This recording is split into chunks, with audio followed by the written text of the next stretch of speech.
Welcome back to Politics Tonight, everyone. Thank you so much for staying with us. Tonight, we're discussing the police and the challenge of keeping Nigeria safe, and especially we're focusing on the operational capability of the Nigerian police. And I've been speaking with Christopher Atere, an international peacekeeping and operations expert.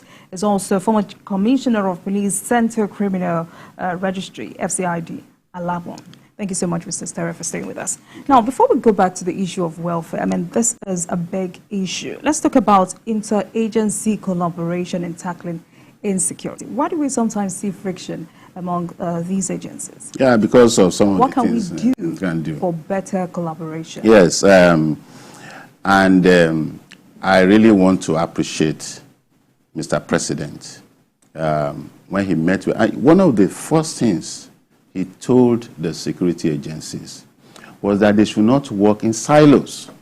They should work together as a team, because at the end of the day, we are all serving the nation. Whether you are here or there, we should count ourselves together, as working as a team. But what do we see? Everybody, because before now, I don't know what is obtainable now. Before now, everybody goes to meet the person, the president, trying to say, well, we are the best, we are the ones doing this, we are the ones doing that, for some, subjective reasons. But that thing needs to stop. And it is because we need to understand our constitutional rules. What is the role of the police? The role of the police is to maintain internal security. And when once that is understood, what do we need to do to make sure that the job is done? If you give somebody a job description, you must also empower that person to do that job. And where there is an overlap, then there should be understanding. Nobody should want to sit and say, I am the father of everybody. No. You have your role, I have my role. And then we have our goal. And so, you are not my father. You are not my employer.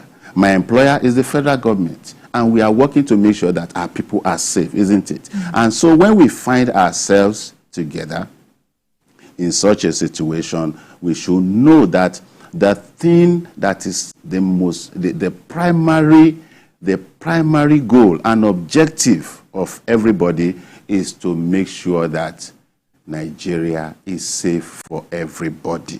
And so the problems we are having is because people don't interpret their roles very correctly. People don't, they just want to show it's an ego power, like in marriage. The man wants to show his ego, over his wife. I'm the one here, I'm the one dominating, I'm the one in charge, and you are not important. How do we ensure better collaboration? It's very simple. Like I said, it's for everybody to understand his roles. Once I know that this is your role, I respect your role. For example, if a traffic policeman is controlling traffic, what we see abroad is that everybody obeys the traffic. But if you are coming with, no, I don't obey traffic, don't you know who I am, and all that, there will be chaos in the society. And that is one of the examples where we find this kind of clashes. And then you find, some people taking truckloads of, to come and beat up policemen and shoot at their barracks and shoot at their station. We don't need to see this. It's not necessary.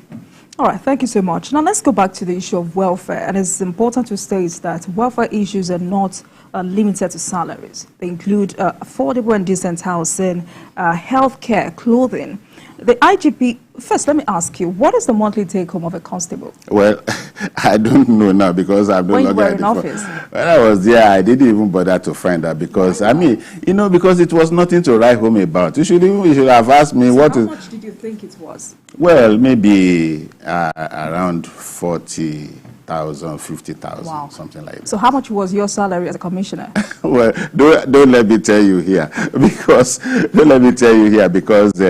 it might sound some. But what I know is that the salary is inadequate compared to the the job that a police constable does. You know, this guy is transferred from somewhere to go and work. Maybe, for example, he's transferred from Zamfara to come and work in Lagos. Right. Number one, he doesn't know anybody here. He comes to report at a station. There's no place for him to sleep. So how do we achieve a well-motivated force? Like I said, it's in the hands of the government. The government should know. You know, I was working with, again in Sierra Leone, I was working with a British police officer from London Metropolitan Police. And she told me, she said, the face of the government is the police. When you go to any country, the face of any government is the police. So the government must determine the type of the police that it needs, because, you know, it gives, when you find policemen who are not well dressed, policemen who are unruly, policemen who are unprofessional, then it's like it's telling you what is wrong in this country. So the government must decide what kind of police it needs. The purpose of this conversation is to advise the government, because this is not the first time anyone will be having this conversation. Yes. And that's why I'm asking you, how do we achieve a well-motivated force? But then, okay, let's move on from that. Are you an advocate of state police? Let me put it this way. I said initially that Nigeria is such a large country. There is no way an IGP sitting in Abuja can effectively control this country. The constitution we have, the 1999 constitution as amended, you know, sought to centralize everything. We must go, you know, past beyond that. Centralization of everything, you know, everything must be in Abuja. No, we are growing, we are expanding. You know, the population is in geometrical proportion, not even in arithmetic proportion. So we must plan. So there's no way a central police system can work in Nigeria now, because all crimes are local. So, and because all crimes are local people must be involved in security. It's not, like I said before, that it's not just a matter of guns and bombs and ammunition and all that. That is okay. I mean, that is, we say carrot and stick approach. That is the stick. It must go on. But the people must be involved in their security. Now, I'll give you an example. Again, when I was in Sierra Leone, they had a structure because there was a security sector reform in that place, you know, because of the 10-year civil war. So there was an international security sector reform that was done for that country. So they had what they call DISEC, which is District Security Committee. They have PROSEC, Provisional Security Committee. Now, like community, you know, yes, you know, so that at the local level, it's not just the DPO or all these people. You get market women into that committee. You get a drivers association into that committee. You get all sorts of people into that committee, so that they know that this thing is for us.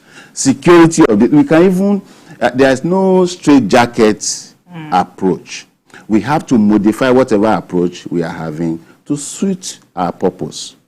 Yes, talking about modification, there are those who have said, yes, we can have state police, but still controlled by the federal government. Because, I mean, the fear that governors will turn the police into personalized political tool is there. Yes, that is true, but it may not be totally correct. But I'm advocating a regional police instead of state police. Yes, I believe that the governors have so many things on their plate. They are controlling the local government areas, controlling the state assembly, controlling everything. By the time you add, and how many of them are able to pay salaries, by the way? Can they afford? Funding will be an issue. Yeah, funding will be an issue, because now they are telling us, okay, some of them are having, except Lagos State. You know, you can vouch for Lagos State. Lagos State is doing excellently well. Well, it's a city of excellence. It's doing excellently well in the area of security. They are providing even before they brought this thing. Now, can you provide the infrastructure, the logistics, you know, the welfare that the police in your state will need? Because what I see is that, yes, state police, it's not the silver bullet that will give us security in this country. No. That, okay, once we have state police, everything will be okay. I don't believe so. But you also said the security is local. Yes, it's local. I'm coming to that. It's local because that's why I said that it's better, because we need, in this country, if you have followed the trajectory, the history of this country, you see that we need checks and balances. Okay. You know, we have, it's like they want to be commander-in-chief of some forces in their states. You know, they say, well, they call us governors and we don't have the power of coercion and all that. When I was ADC to a governor, my governor, somebody, not even my governor, somebody in the, you know, in the cabinet, something happened. He just called me, ADC, take your policeman and go. I told him, I said, sir, that's not my duty. We have a commissioner of police in that state. My duty is to secure the governor, his family, the government house, his office. So if we go for regional police, then who funds it? The regional police, well, in the region, because when you are talking of state police, regional police, it means it will work to some extent, because the people, the personnel, will not be coming from other regions. They are going to be recruited from within that place. If you are a Yoruba man, what are you doing in Zamfara State?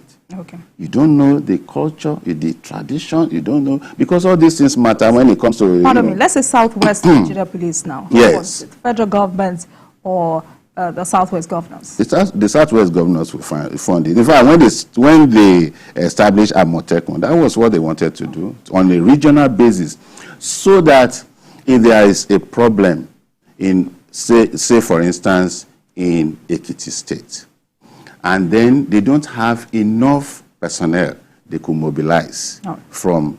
So because the problem we might have, if you have state police, is that somebody has committed a crime in state A, and then he runs to state B, and he says, I want to escape. And you want to arrest, what happens? Right, so because we have to work out the modalities. It's not as simple as they are talking about. Yes. Some have even talked about Nigeria, whether or not we're ripe for that. Yes. But I mean, less than 2 minutes to go. What is your advice to the federal government on the lasting way to secure this country? Yes, as I said before, the regional police will be good. And because I know that it's a difficult decision to take. That's why they have not just taken that decision, but it's going to be discussed further, you know, because you can because if you say state police, and then who are the people who will be there, you know, former police officers, are some of them going to stay there, or some of them are going to join the federal force, and all that, the logistics and all those, they have to be worked out. And the jurisdiction has to be worked out. The laws have to be worked out. Just like Supreme Court, there are some cases that, you know, should not be going to Supreme Court and all that. So funding will be from both the federal and from the state. Right. But once it comes to that region, they put their resources together and they'll be fine. In 30 seconds, you retired in 2020. What have you been up to since you retired?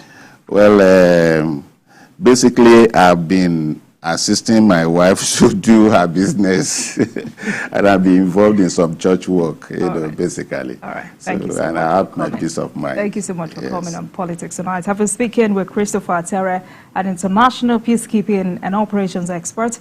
He's also former commissioner of police, Central Criminal Registry, FCID. Alagbo. Thank you so much for joining us. Thank you very much. Have a great weekend. Thank you very much, Jumoke. Thank you for having me. Thank you.